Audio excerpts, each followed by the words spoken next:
म्हणून राजकारणात म्हणून राजकारण राष्ट्रवादी का? राष्ट्रवादी म्हणून का म्हणून नाही, तो एक असं समजा का पवार साहेबाचं काम आवडते. आणि दुसरी गोष्ट त्यावेळेस अशी परिस्थिती बनली होती. परिस्थिती अशी बनली का मी शीट मागायला नाही गेलो खासदारकीची. पण मला माहीत होतं का या लोकसभेत वातावरण बदलणार आहे. हे कोणच भाकीत कोणाच्याही ध्यानीमनी नव्हतं. लोकांना वाटत होतं का पुन्हा मोदीच येते, पुन्हा लोकांना वाटत होतं का मोदीचीच हवा आहे. पण मला 1,00,000% माहीत होतं का हवा आता पलटणार आहे, हे माझ्या मनात होतं. म्हणून हे वर्धेची शीट जी आहे, हे काँग्रेसची शीट 2 वेळा हारली आहे आणि हे शीट काँग्रेसला जाते. म्हणून मी काँग्रेसच्या मागं लागलो. मी काँग्रेसच्या मोठ्याल्या नेत्यांना भेटलो. सुनील केदार साहेबांना भेटलो. तुम्ही राहता का म्हणलं उभे, तुम्ही राहत असेल तर मी नाही राहत. मग वर्धेचे मातब्बर आमदार आहे, 6व्या आमदार 5व्या आमदार राहिले, ठीक आहे, रणजितदादा कांबळे, त्याला भेटलो. आप रहते होंगे आप रहो, बोला मैं नहीं रहता, नहीं तो मेरी इच्छा है खड़ा रहने की. तो आप बोले ऊपर देखो, बोले क्या होता है तो ऊपर आप पूछ कर देखो. मग अनेक लोकांना, मग अमर बाबूंना सुद्धा विचारलं मी, 3-4 विचारलं, तुम्ही उभे राहणार आहे का, तुम्ही उभे राहत असाल तर मी राहत नाही, तुम्ही राहा. तर ते म्हणे माझ्यापाशी विधानसभा लढायला पैसे नाही तर मी लोकसभा कशी लढू. ठीक आहे म्हणलं. मग मी यशोमती ताईकडे गेलो. यशोमती ताईंना म्हटलं का कसं आहे वर्धेचं, काय आहे. वडेट्टीवार साहेबांना भेटलं. तर मग लगेच माहीत पडलं का हे शीट यशोमती ताई म्हणे राष्ट्रवादीला जाणार आहे. पण मग मी काय हातपाय जास्त हलवले नाही. जाऊ द्या म्हणलं, राष्ट्रवादीला जाणार आहेत, आपलं आता कोणी ओळखीचंच नाही, आगाऊ कायले आता हातपाय मारायचे. तर शरद पवार साहेबांनी आणि जयंत पाटील साहेबांनी फोन केला. तिथं नागपूरला राजाभाऊ ताकसांडे आणि अतुल वांदिले हे 2 प्रमुख लोक होते. यायला फोन केला का कराय मास्तरले मुंबईला घेऊन या. त्याचा मला फोन आला, गुरुजी म्हणे तुम्हाला घेऊन बोलावलं. मग आम्ही फ्लाईटची तिकीट केली, तडकाफडकी मुंबईत आलो. मुंबईत आल्यावर मग पवारसाहेबांची भेट घेतली. पवारसाहेबांनी 1.5 तास चर्चा केली.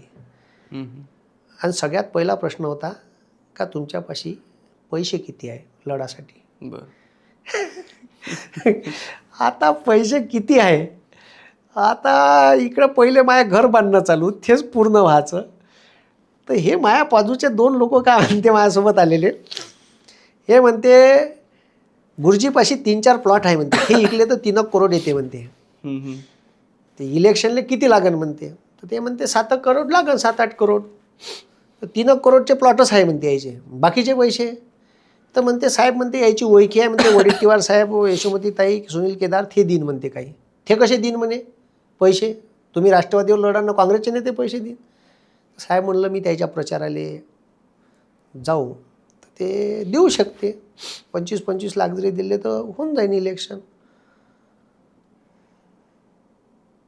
किती खर्च लागेल म्हणे अंदाजे, किती बूथ आहे का आहे असं विचारलं. मी म्हणलं 2000 बूथ आहे, 2033. तर गुरुजी तुम्ही का करा म्हणे, एका कागदावर हिशोब लिहून आणा म्हणे, का बूथले किती पैसे द्यायचे, ॲडव्हर्टाईजले किती लागन, सभेले किती लागन, ठीक आहे, सगळं लिहून आणा म्हणे कागदावर. किती सभा घ्यायच्या, एका मतदारसंघाला, एका जिल्हा परिषद सर्कलले किती द्यायचे, किती गाड्या फिरायला देणार आहे, जेवाचा खर्च कितला, सगळं आणा म्हणे. ठीक आहे साहेब म्हणलं. मग आम्ही मुक्काम केला.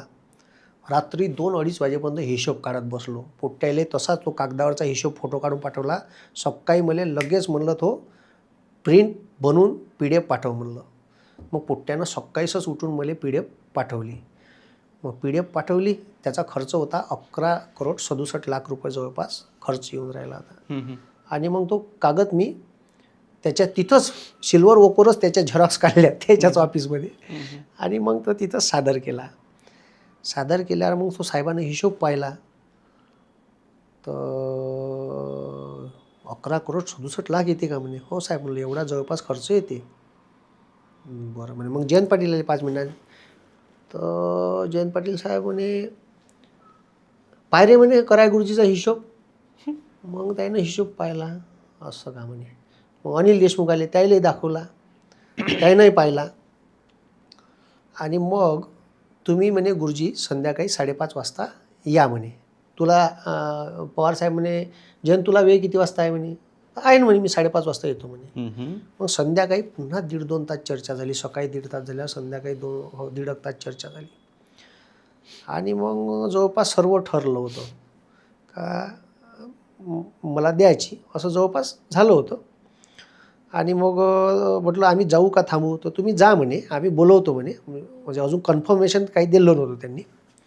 मग तिथून मी वापस आलो आणि मग राहुल गांधीची भारत जोडो यात्रेची समाप्ती होती मुंबईत.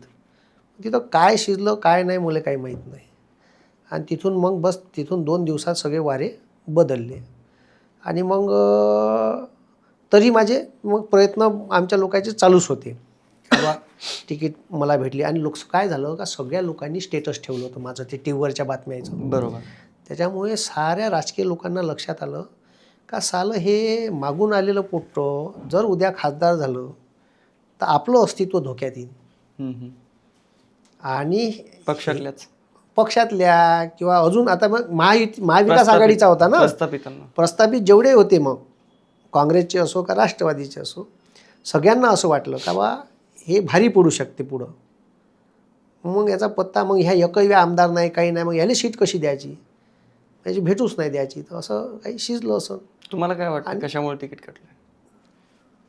आता पहिले तर पण पैसे उभे झाले असते. माझ्या इलेक्शनला लोकांनी एकाने पैसे मागितले नसते आणि तुम्हाला सांगतो लोकांनी पैसे उभे केले असते.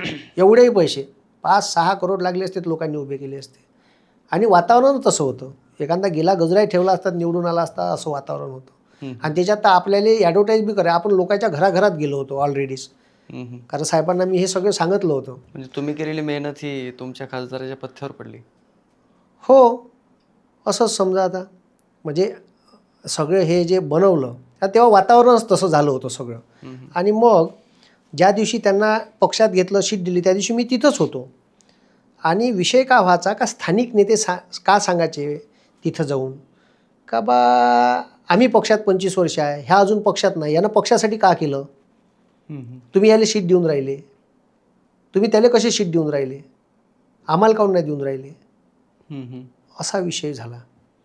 म्हणजे स्थानिक लोकांचा मुद्दा का आता ॲक्च्युली मी 5-5 हजार लोकांच्या सभा झाल्या माझ्या भाषणाला लोक 5-5 हजार. सरकारच्या विरोधात जेवढं कोणी नाही बोलत मोदी अमित शहाच्या विरोधात तेवढं मी बोललो होतो.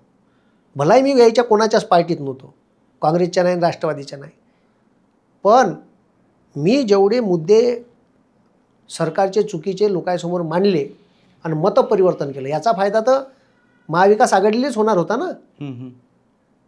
त्याच्यामुळे याने एक शीट मला द्या लागत होती, नाही दिली. तर मग मी बंडखोरी बी केली असती. मी तिथं बाहेर थांबलो होतो, ठीक आहे. पवारसाहेबांनी माझ्यासोबत चर्चा केल्याच्या नंतर मग त्यांनी सांगितलं का आम्ही अमरबाबूला द्यायचं ठरवलं आहे. मग मी बाहेर बसलो. मग त्याचे गळ्यात दुपट्टा घेऊन टाकल्यावर पवारसाहेबांनी जयंत पाटलांना बाहेर पाठवलं का गुरुजींना बोलवा.